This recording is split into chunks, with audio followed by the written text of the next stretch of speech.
جس لفظ کے کچھ معنی ہوتے ہیں اسے کلمہ کہتے ہیں، اور کلمے کے ایسے مجموعہ کو جس سے پوری بات سمجھ میں آ جائے اسے کلام کہتے ہیں۔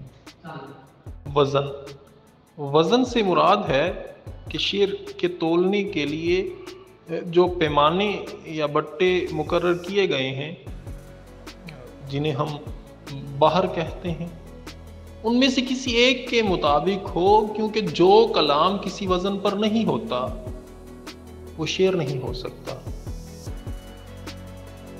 شعر کی عروضی تعریف۔ عروض کی اصطلاح میں شعر کی تعریف یوں کی گئی ہے: شعر وہ کلام ہے جو کسی وزن پر ہو اور اسے ارادتاً موضوع کیا گیا اور اس میں قافیہ بھی ہو۔ گویا کہ شعر کی تعریف کے تین حصے ہیں: وزن، ارادتاً موضوع کرنا، اور قافیہ کا ہونا۔ شعر لغت میں لفظ شعر مصدر ہے جس کے معنی ہیں جاننا یا کسی چیز سے واقف ہونا، لیکن عام طور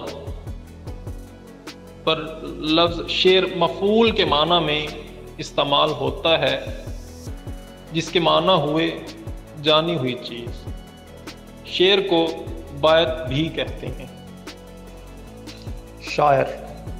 شاعر اس میں فاعل ہے جس کے معنی ہیں جاننے والا۔ چونکہ شاعر جن خیالات کو نظم کرتا ہے ان سے واقف ہوتا ہے، اس واسطے شعر کہنے والے کو شاعر کہتے ہیں۔ مصرع۔ شعر کے 2 حصے ہوتے ہیں اور ہر ایک حصے کو مصرع کہتے ہیں۔ کسی ایک مصرع کو شعر نہیں کہہ سکتے۔